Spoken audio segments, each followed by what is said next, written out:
జోగులాంబ గద్వాల జిల్లా కొత్తపల్లి నుంచి జూరాల ప్రాజెక్టు మీదుగా హైలెవెల్ బ్రిడ్జి నిర్మాణం చేపట్టాలని డిమాండ్ చేస్తూ కలెక్టర్ కార్యాలయానికి ర్యాలీ నిర్వహించారు.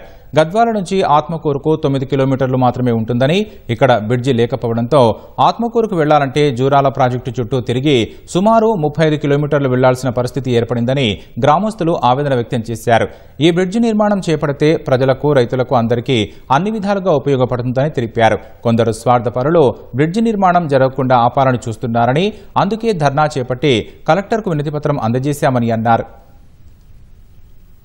గద్వాల రింగ్ రోడ్ అయ్యి రింగ్ రోడ్ కి ఇది అటాచ్ చేస్తే, జూరాల బ్రిడ్జ్ అటాచ్ చేస్తే రింగ్ రోడ్ కి ఈ లావాదేవీలు గానీ మంత్రాలయం వరకు తగ్గుతుంది. నీకు ఎమ్గనూరు వరకు 70 కిలోమీటర్లు తగ్గుతుంది. హైదరాబాద్ నుంచి వచ్చేతలకి 70 కిలోమీటర్లు తగ్గుతుంది ఇట్లకెళ్ళి. కాబట్టి ఇది అందరూ అర్థం చేసుకుని పై అధికారులు అందరూ మాకు మద్దతు తెలిపి కొత్తపల్లి నుండి జూరాల మీదుగా బ్రిడ్జ్ పడేటట్టు అందరూ చూడండి. గద్వాల నుండి ఆత్మకూరుకి ఓన్లీ కేవలం 9.5 కిలోమీటర్లు మాత్రమే దూరం ఉంది. బ్రిడ్జ్ లేని దానికి 30 కిలోమీటర్లు డ్యామ్ మీద తిరిగిపోతున్నారు. బ్రిడ్జ్ పడి ఈ రహదారి అని డెవలప్ అయితే ఆత్మకూరు వచ్చేసి ఓన్లీ 9 కిలోమీటర్లు అవుతుంది. 30 కిలోమీటర్లు ప్రయాణించాల్సిన అవసరం లేకుండా అవుతుంది. హైదరాబాద్ కు దాదాపుగా 35 కిలోమీటర్లు, ఒక 45 నిమిషాల రస్తా తక్కువ అవుతుంది. సో ఆల్రెడీ ఈ జియో ఇష్యూ అయింది, పైసలు కూడా శాంక్షన్ అయినాయి.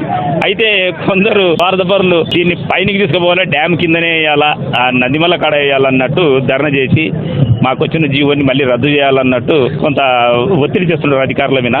అయితే మేము అది తెలుసుకొని అన్ని గ్రామాల ప్రజలు సమైక్యమై ఇవాళ మేము ఈ ధర్నాకు పూనుకున్నాము.